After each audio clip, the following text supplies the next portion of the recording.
প্রধানমন্ত্রীর ত্রাণ তহবিলে পাঠানোর কথা বলে বেনাপোল কাস্টম হাউসের গোডাউনে সংরক্ষিত কোটি টাকার উচ্চ শুল্কের ভারতীয় পণ্য পাচারের চেষ্টার অভিযোগ উঠেছে। বর্ডার গার্ড বাংলাদেশ অভিযান চালিয়ে একটি কাভার্ড ভ্যান বোঝাই পণ্য জব্দ করার পর ঘটনার সঙ্গে কাস্টমস কর্মকর্তাদের সম্পৃক্ততার অভিযোগও সামনে এসেছে।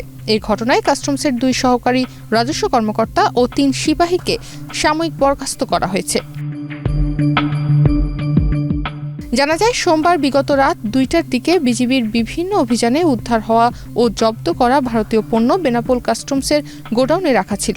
নিয়ম অনুযায়ী এসব মালামাল নির্দিষ্ট সময় পর সরকারি প্রক্রিয়ায় প্রধানমন্ত্রীর ত্রাণ তহবিলে পাঠানোর কথা। বসুন্ধরা ডায়াপেন্ট এখন আরো উন্নত।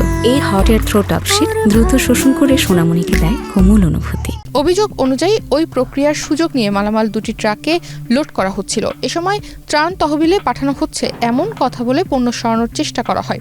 গোয়েন্দার তথ্যের ভিত্তিতে বিজিবি অভিযান চালিয়ে বেনাপোল বাজার এলাকা থেকে একটি ট্রাকসহ 3 জনকে আটক করে।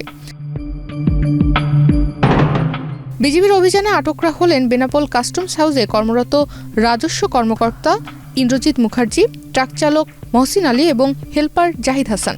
যশোর 49 বিজিবি ব্যাটালিয়নের অধিনায়ক লেফটেন্যান্ট কর্নেল গোলাম মোহাম্মদ সাইফুল আলম খান এ বিষয়ে জানান, ভারতীয় শাড়ি, 3 পিস ও কসমেটিক্স সহ কাগজপত্রবিহীন একটি ট্রাক আটক করা হয়েছে। পরে দুর্গাপুর মোড়ে অভিযান চালিয়ে সেটি জব্দ করা হয়। উদ্ধার করা পণ্যের মূল্য নির্ধারণের কাজ চলছে। এদিকে কাস্টম সূত্র জানায়, অভিযানের সময় গোডাউন এলাকায় আরও একটি ট্রাক পাওয়া গেলেও তার চালক ও হেলপারকে পাওয়া যায়নি।